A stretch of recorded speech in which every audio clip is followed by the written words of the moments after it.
Hi, I'm Jane Gardner, the Deputy Police, Fire and Crime Commissioner, and I'm also very privileged to be the chair of the Southend, Essex and Thurrock Domestic Abuse Board.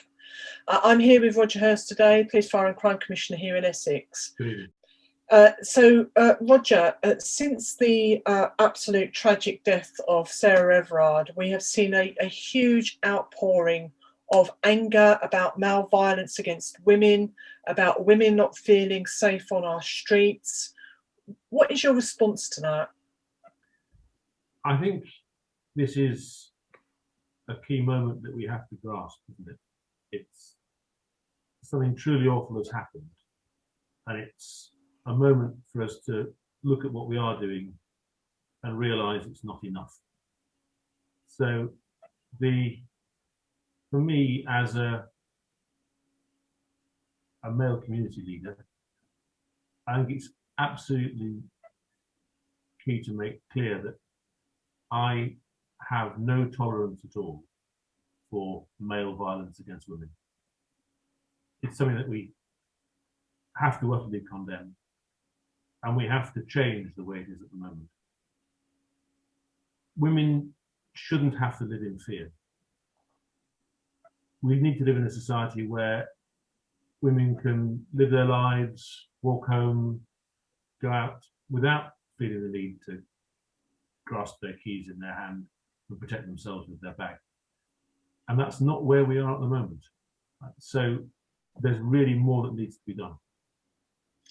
So Roger, just taking it a little step further, so in your role as a community leader, in your role as the Police, Fire and Crime Commissioner here in Essex, how can you stop women feeling afraid? How can you help women feel safer? So there's a lot we can do in the PFCC to support women and support victims, and we do. We commission rape crisis services, we commission domestic abuse support services. We can also work hard to prevent crime from happening, and we actually have been pretty much leading in the country, and again around domestic abuse, I think, rather than necessarily around sexual violence. But we have commissioned domestic abuse perpetrator programs to work with people and get them to change their ways. And I know as well that Essex Police do a lot in that regard, and actually we're one of the forces in the country that makes most use of domestic violence protection orders. But I think we know we need to do more. So commissioning services in that way helps. But actually I think there's something about working with other agencies to achieve cultural change. Then we need to move on from the place where kids are actually just male kids, are seeing violence on the internet, in their social media feeds, in the stuff they get for entertainment on a regular basis.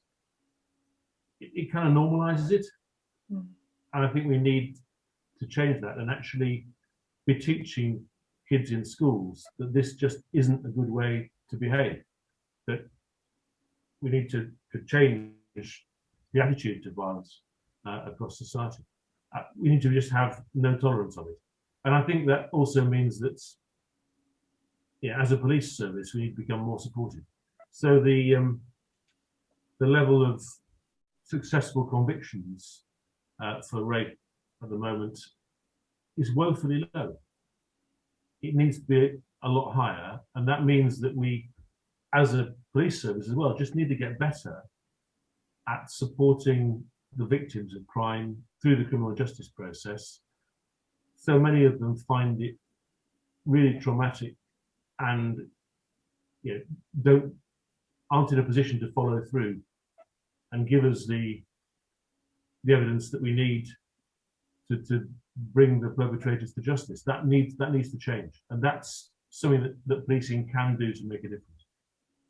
So it sounds to me, Roger, from what you've said, that obviously, I mean, you're right, you commission a lot of services. Do you think you're doing enough in that space? Do you think there's more investment you want to see made?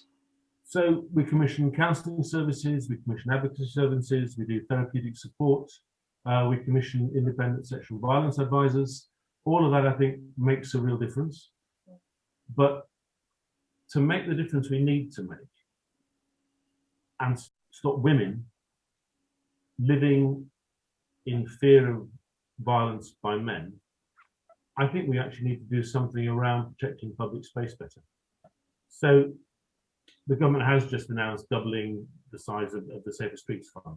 We will be making bids there after having met with local representative groups for rep support, refuge support, domestic abuse support in the county, and worked out where there are places where women feel particularly exposed. We can do something about better lighting, we can do something about better CCTV. I'm sure there are other measures we can take to help make those places safer and help women feel reassured. But actually, overall, I think we need to just look at whether we have the right powers at the moment to make public space safe. You know, too many women are harassed, stalked in public space right now, and we need to change that. We need to use the stalking protection orders better, and we may need to actually talk to the Home Secretary and the government about changing the law around public place harassment and make it possible to make those places safe places for them. Roger, thank you very much for taking your time to speak with us this evening. I'm sure many, like myself, even as your deputies, will be really interested to hear what you've got to say on this very issue. Thank you. Thank you, Jane. Thank you very much.